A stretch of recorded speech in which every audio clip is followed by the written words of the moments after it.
Բայց գնալտես Թուրքիայի եւ Ադրբեջանի դրոշը այրելուց Փաշինյանի մոտ ինչ որ ցնցումներ են սկսվում, թող մեզ պատմի ինչու էր նա այրում Ռուսաստանի դրոշը եւ երևի հավանաբար մենք կհասկանանք կամ կկարողանանք նրան բացատրել ինչու էր ապրիլի 23-ին եւ 24-ին այրվում նրա եղբայրական ժողովուրդների պետական խորհրդանիշը ԿՊԱ-կանների սուրբ պարտականությունն է մեզ պաշտպանել, այլ ոչ թե Ադրբեջանի առաջի նպատակին, գլոբալ նպատակին հասնելու առաջի քայլը դա Սյունիքի օտարումն է, Սամվել Բաբայանը, Իշխանամետ եւ Նիկոլա Մերց, այսպես շրջանակներից է, նրանց պետք է էլ ավելի սրել իրավիճակը, որ այդ արցախատիացությունը բարձրացնել ավելի բարձր մակարդակի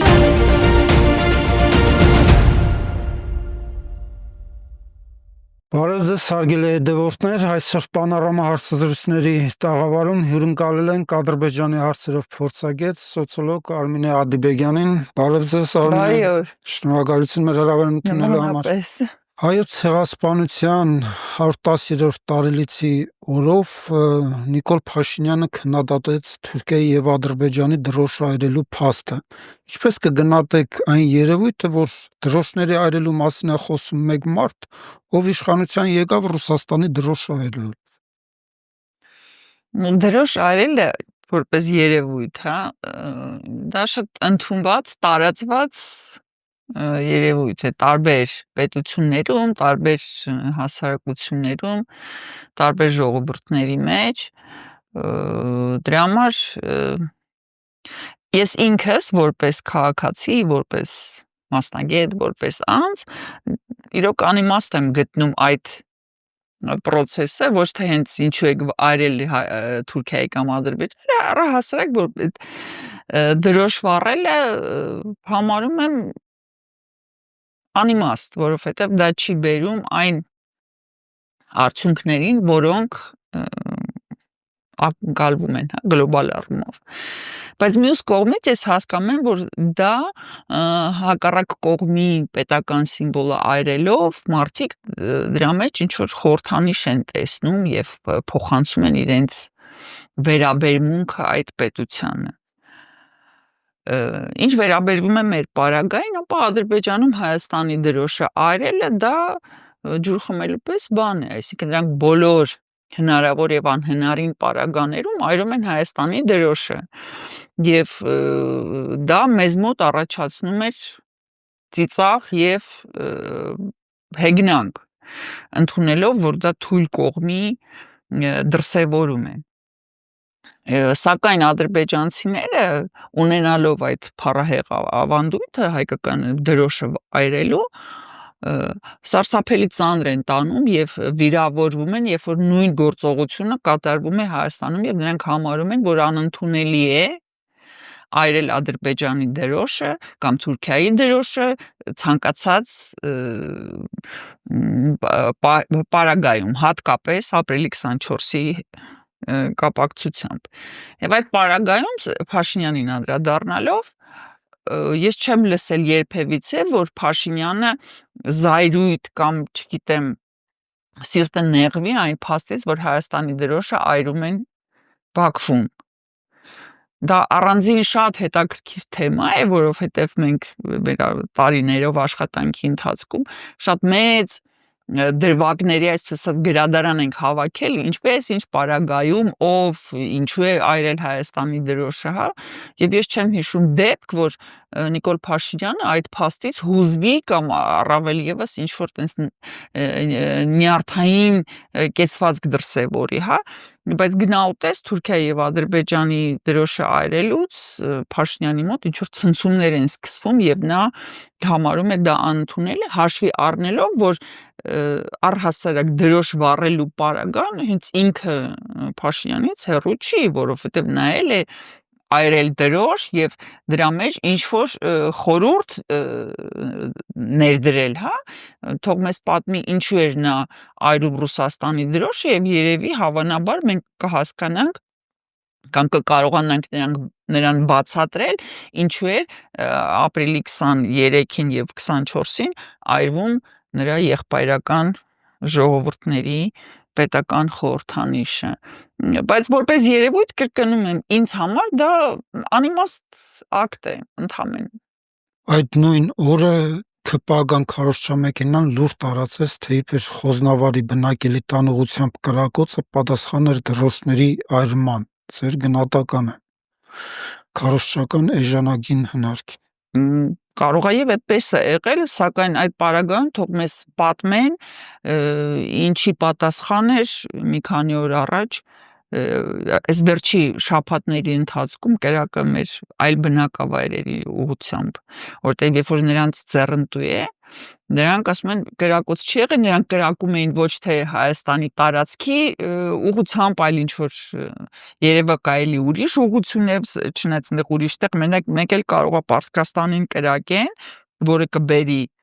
պատերազմի կամ առնվազն նոտայի, ինչը մենք չենք տեսել, կամ Ադրբեջանի տարածքին, ինչը կբերեր պաշտոնանկությունների եւ ձերբակալությունների։ Այսինքն, երբ որ նրանց ձեռնտու չի եւ նրանք պետք է պաշտպանեն Ադրբեջանի անմեղությունը, ապա կրակոց չի եղել, երբ որ նրանք պետք է պաշտպանեն Ադրբեջանի շահերը, ապա կրակոց է եղել ելնելով ինչ որ քայլերից մեկի։ Երկրորդը, այդ դրոշը այրվում է ամեն տարի 30 տարվա ընթացքում, դա ամենամյա ավանդույթ է, լավ, վատ, մենք հիմա դա չենք քննարկում, դա կատարվում է ամեն տարի, բայց ես չեմ հիշում դեպք, որ ապրիլի 23-ին կամ 24-ին Ադրբեջանը կրակ արձակի, բացատրելով դա, որ դա դրոշը այրելու պատճառով է։ Ու անգամ եթե դա այդպես է եղել, ՔՊԱ-կանների սուրբ պարտականությունն է մեզ պաշտպանել, այլ ոչ թե Ադրբեջանին։ Նրանք մինչև հիմա չեն հասկացել իրանց պարտականությունները եւ ինչու են կայանում եւ ինչի համար են նրանք աշխատավարձ ստանում։ Ոչ թե շոհել Ադրբեջանին, պաշտպանել նրանց շահերը, ապահովել նրանց անվտանգությունը եւ աջակցել նրանց զարգացմանը, այլ հակառակը, խոչընդոտել Ադրբեջանի զարգացմանը, պաշտպանել Հայաստանի բնակչությանը,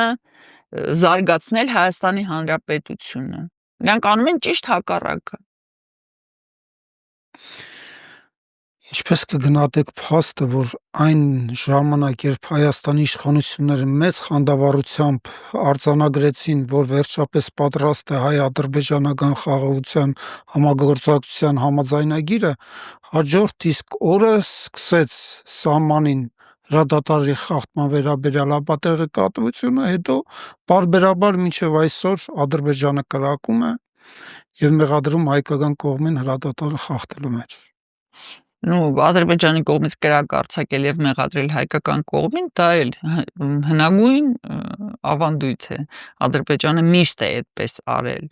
Ես չեմ հիշում դեպք, երբ Ադրբեջանը կրակ արձակի դեպի Հայաստան եւ չմեղադրի դա դրանում հայկական կողմին։ Նման դեպք չի արձանագրվել երբեք այս վերջի 30 տարվա ընթացքում։ Այսինքն Ադրբեջանի պահվածքը ինձ համար հասկանալի է եւ անգամ կասեի հոգեհարազատ, որովհետեւ ես տարիներ շարունակ ամեն օր եղել եմ այդ տեղեկատվական մթնոլորտում, սակայն այն փաստը, որ պայմանագիրը պատրաստ է եւ չի ստորագրվել, այստեղ մենք մտածելու տեղ ունենք։ Ա. Արդյոք պատրաստ է պայմանագիրը, Բ. Ինչի դրա մասին չի խոսում պայմանագրի դիմացի կողմը եւ ինչի դա չի ստորագրվել առ այսօր, արդեն ամսից ավել է անցել։ Ուրեմն չկա ոչ մի պայմանագիր եւ Ադրբեջանը չի մտադրվում ոչինչ ստորագրել, որտեւ Ադրբեջանին պետք չէ այդ պայմանագիրը։ Իսկ ինչը պետք է Հայաստանի Հանրապետության չլինելը, հայ ժողովրդի այստեղ չբնակվելը։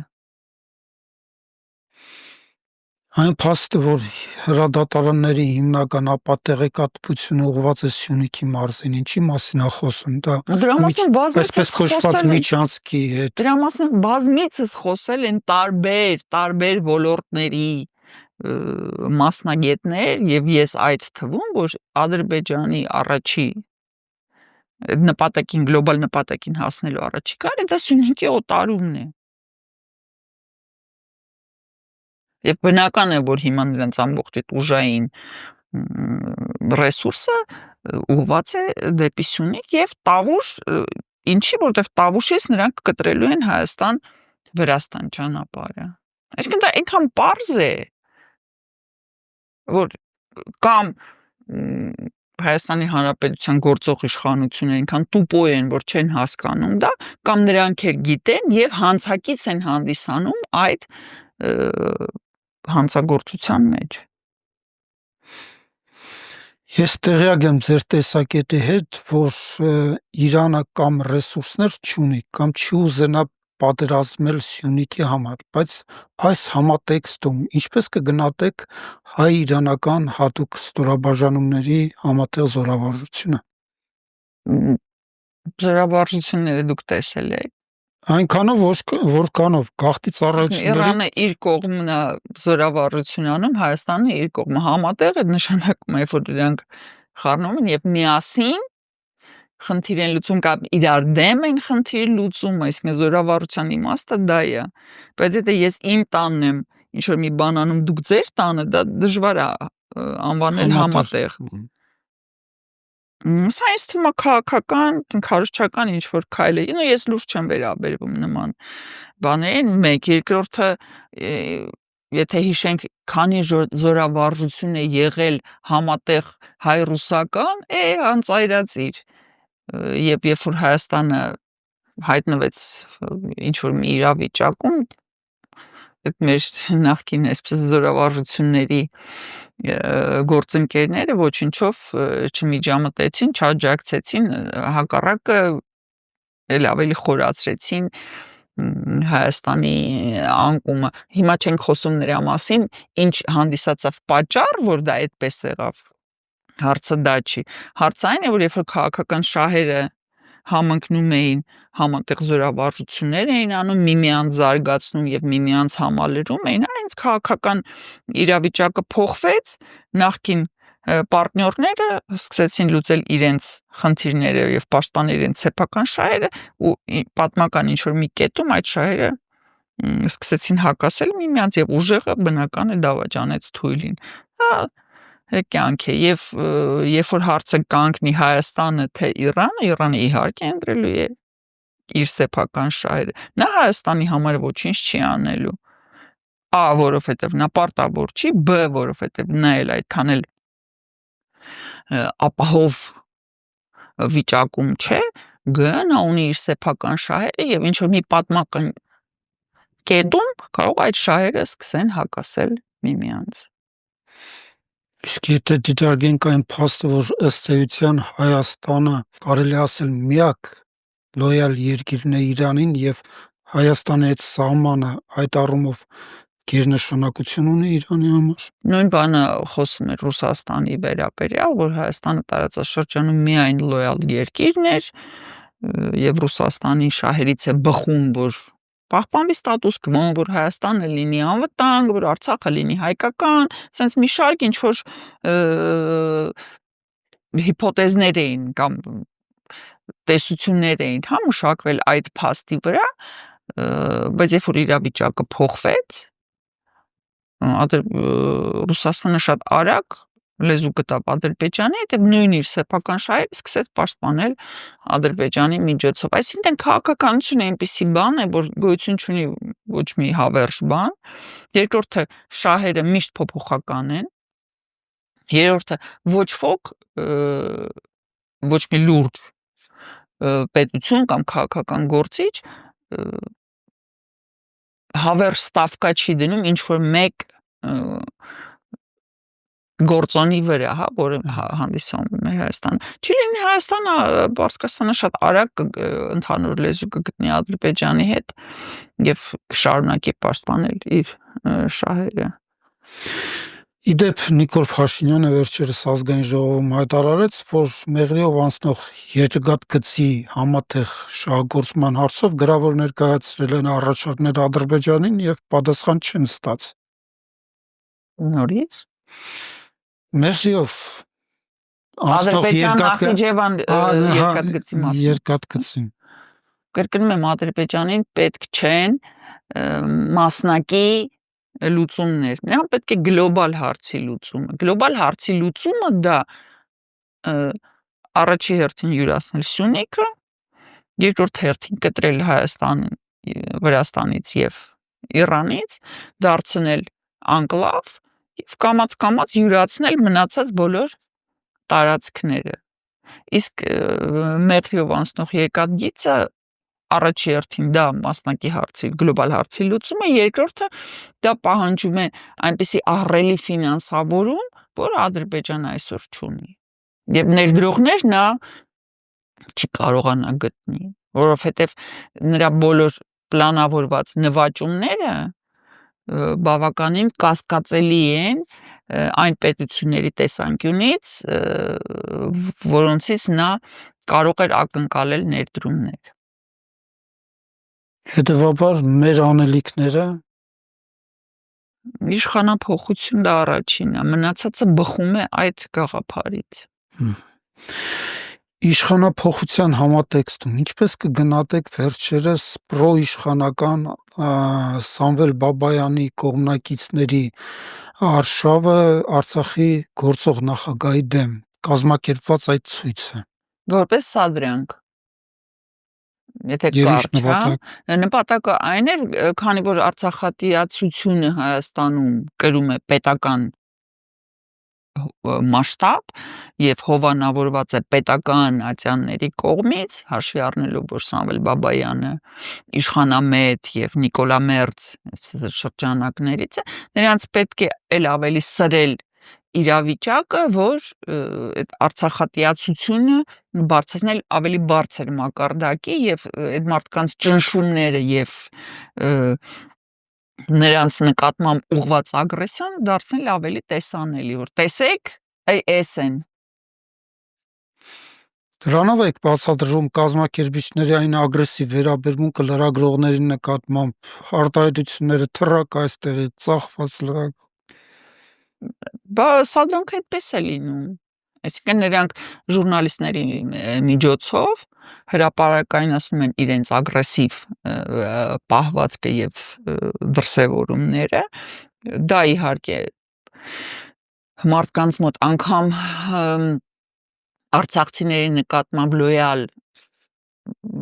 վերաբերմունք ունեցող մարդկանց մոտ է արդեն կասկածներ առաջացնում, որովհետև շատ քչերն են տարբերում, ասենք ով է Սամվել Բաբայանը, ով են այդ մարդիկ, նրանք գիտեն, որ Արցախից է վերջ։ Իսկ հաշվի առնելով այն վնասը, որը պատճառել է Արցախին Սամվել Բաբայանը, ասենք դրա մասին գիտեն բավականին նեղ շրջանակներում մարդիկ, որոնք վերլուծել են, որոնք ուսումնասիրել են, որոնք գնահատել են Սամվել Բաբայանի ակտիվությունը որպես այդպեսին եւ այդ ակտիվության հետևանքները։ Սա սադրանք էր, որ արցախցիների նկատմամբ ել ավելի կտրուկ եւ ավելի նեգատիվ վերաբերմունք դրսեւորել եւ այդ նեգատիվ զգացմունքներ ապրողների շրջանակները ավելի լայրանցնել։ Սա է իմաստը։ Ինչպես կգնահատեք փաստը, որ նույն այդ ակցիայի կազմակերպիչներից մեկը հայտարարեց, թե այն ժամանակ, երբ Աննա Հակոբյանը Արցախում էր, շատերը արցախցիները սև ջիպերով փախնում էին Արցախից, ենթադրում եմ բունկերում։ Ինչ տվեց Աննա Հակոբյանի բունկերում գտնվելը։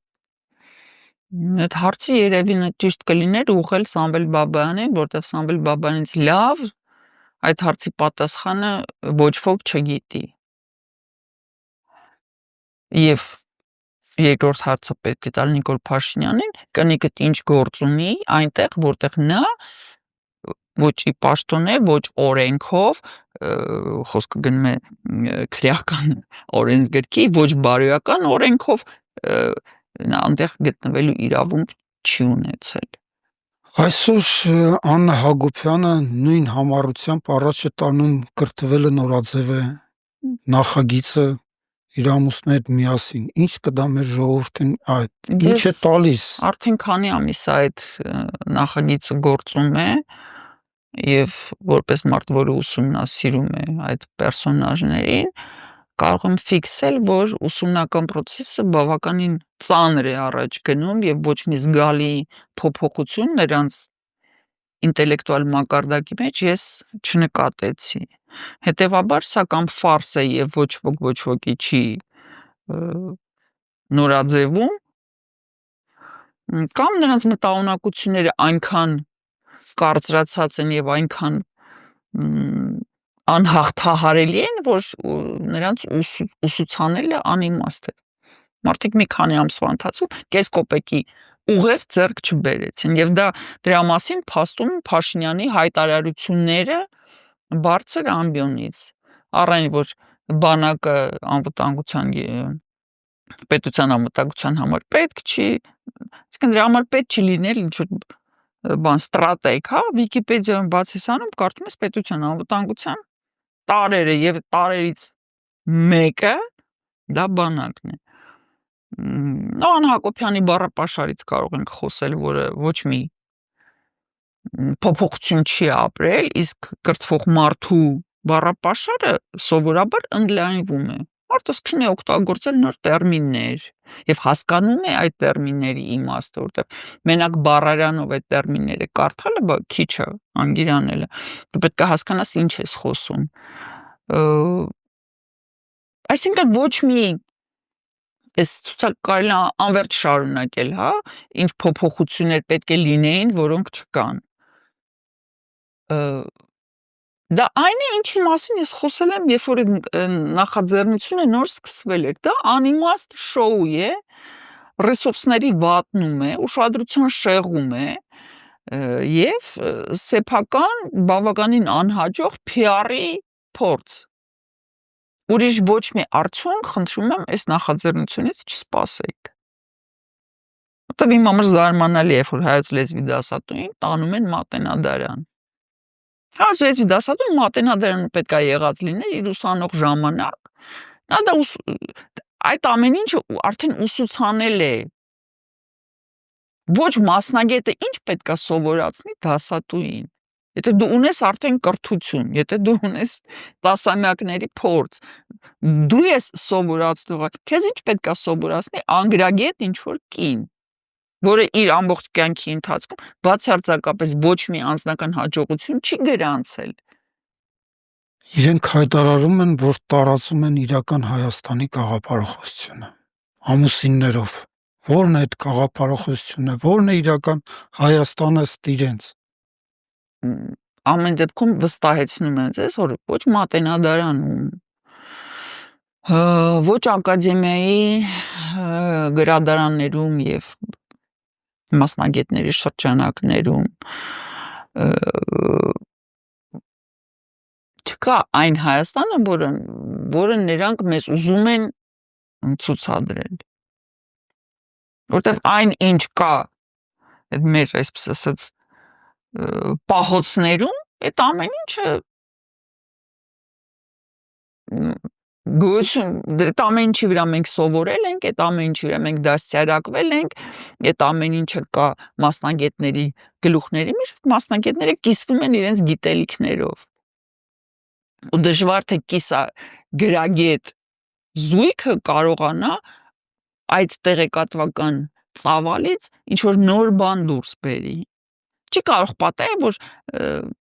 ասենք հազարամյակներով, սերունդներով մարդիկ սխալվեն ու մեկ էլ հոպ երկու մարդ, որոնք չունեն ոչ կրթություն, ոչ փորձ, ոչ բարոյականություն, կարողանան ինչ-որ նոր բան մոգոնել։ Ես չգիտեմ որն է իրանց նոր Հայաստանը, որտեվ այն քայլերը, որը նրանք անում են, դա ոչ թե նոր Հայաստան են տանում, այլ տանում են չհայաստան։ Սա է արդյունքը։ Միգուցե նոր Հայաստան ասելով ի նկատի ունեն Հայաստանի չլինելը։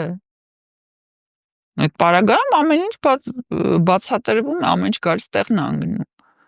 Արմինե, դուք դիտորդական առաքելություն եք արել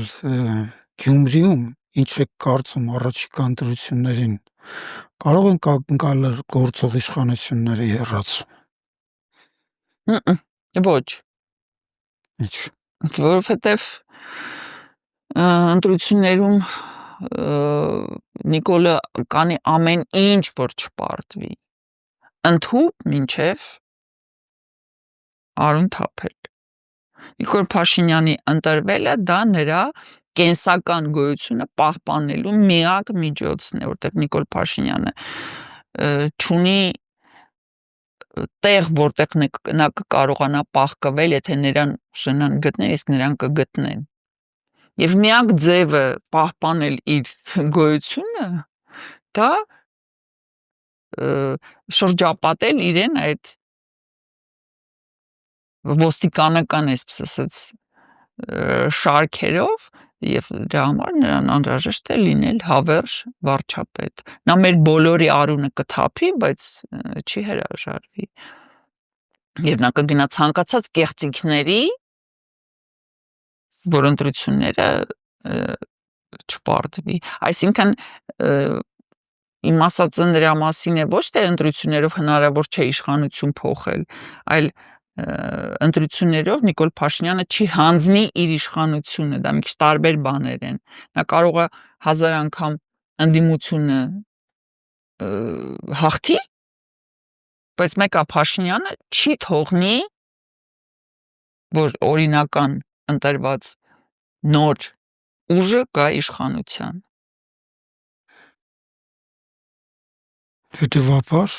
Հետևաբար մենք դատապարտված ենք։ Իսկ եթե մինչև ընտրությունները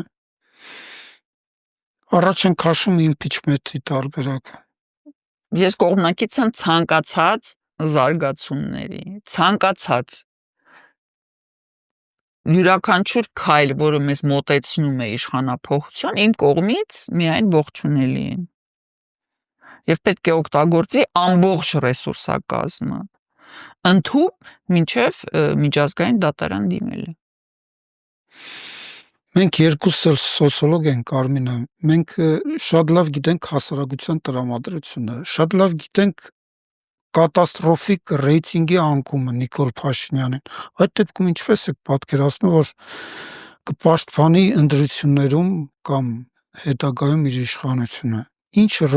ոստիկանական ռեսուրսներով։ Ոստիկանական, ԱԾ, բանակ, սադրանքներ, առևանգումներ եւ շանտաժ։ Ну, պատկերացնում եք, ասենք ինչ որ մի decision maker կա, այսինքն մարդ, ով որ որոշումներ է կարողանում կայացնել, մարդ, ով որ կարողանում է ազդել մնացածների վրա, երբ գողանում տանում են։ Այդ մարդը ինչ պետք է անի։ Նա ստիպված է լինելու իր, այսպես ասած, հեղինակությունը ուղղել Նիկոլ Փաշինյան։ Ես էլ չեմ ասում այն մարդկանց, ով որ փողեր ունեն, այն մարդկանց, ում թույլ են տվել 7 տարվա ընթացքում ապօրինություններ գործել, հա, ասենք հարկային ոլորտում, չգիտեմ, մաքսային ոլորտում եւ այլ եւ այլ։ Այդ մարդկանց միտումնավոր մտցրել են, այսպես ասած, պարտավորվածության տակ իրենց այդ առանձնապես ձեռք չեն տալիս, պատրաստվելով այդ կարևոր, այսպես ասած, բանին, բիտվային, հա, օրագալ ասել են եղբայր դուք հո գերդաստանին պարտավորվածնելու ես, որ նրանք ձայն տան Փաշինյանին։ Այսինքն ճանապարհները այնքան շատ են, էլ չեմ ասում, որ այս վերջի տարիներին եւ այդ ընթացքը ավելի ինտենսիվանալու է, անհասկանալի մարդկանց ձայն են տվել, անձնագրեր են բաժանել։ Ասենք հնդիկին մեկը ում ձեն տա։ Ասելու ենք գնանք բոլորդ Փաշինյանին ձենք տակ, գնալու են ձեն տան։ Ռուսաստաններից, այսինքն արտերկրից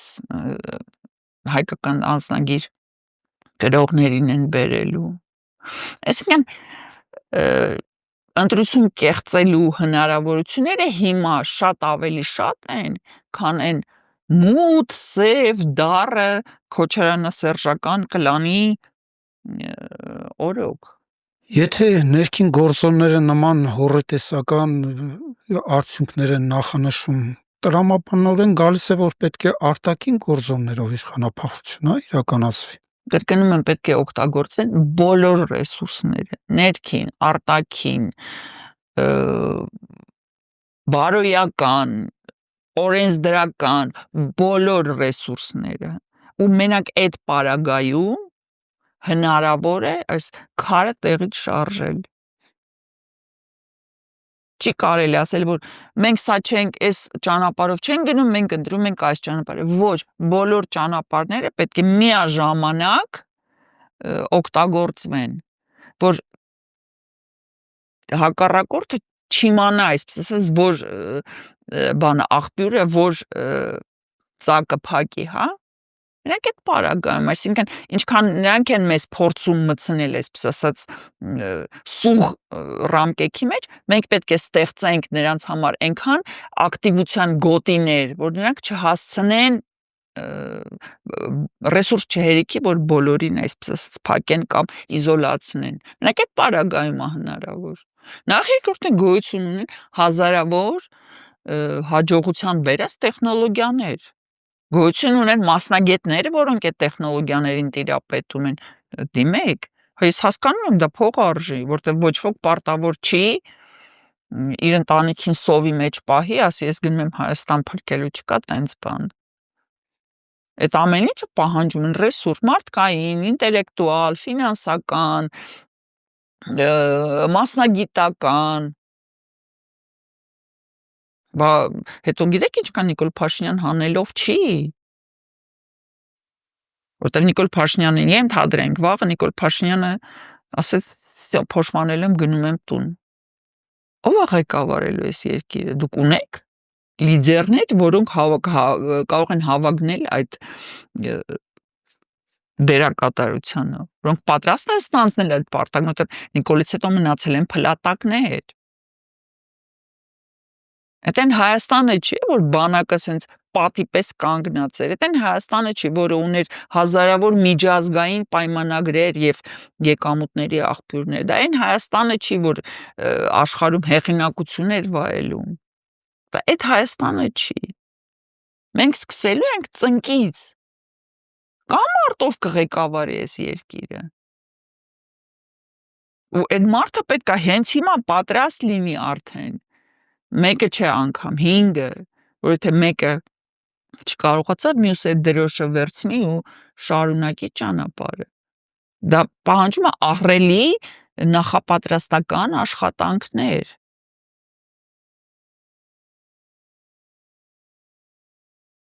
Եթե այդ ամեն ինչը չկա, ոչ ընտրությունները, ոչ իմպիչմենտը, ոչ ավելի ռադիկալ քայլերը իրավիճակը չեն փոխի։ Ոնդիմության խնդիրն է հիմա ապահովել այդ փոխարինողին։ Այդ փոխարինողը ոչ թե փողոցից պետք է լինի Նիկոլի պես, այլ պետք է լինի մարդ, որը ունի փորձ, որը ունի գիտելիք, որը պատրաստ է կորուստների, դա շատ կարևոր է, որը պատրաստ է ինքնազոհության, ու մինչև այդ հարցը չլուծվի, մնացածը երկրորդական է։ Շնորհակալություն Արմինե հետաքրքիր զրույցի համար։ Պանորամայի հարգելի հետևորդներ, հիշեցնեմ, Պանորամա հարցազրույցների հյուրն էր Ադրբեջանի հարցերով փորձագետ, սոցիոլոգ Արմինե Ադիբեգյանը։ Շնորհակալություն մեզ ունկնդրելու համար, կհանդիպենք առաջիկա եթերներում, ցտեսություն։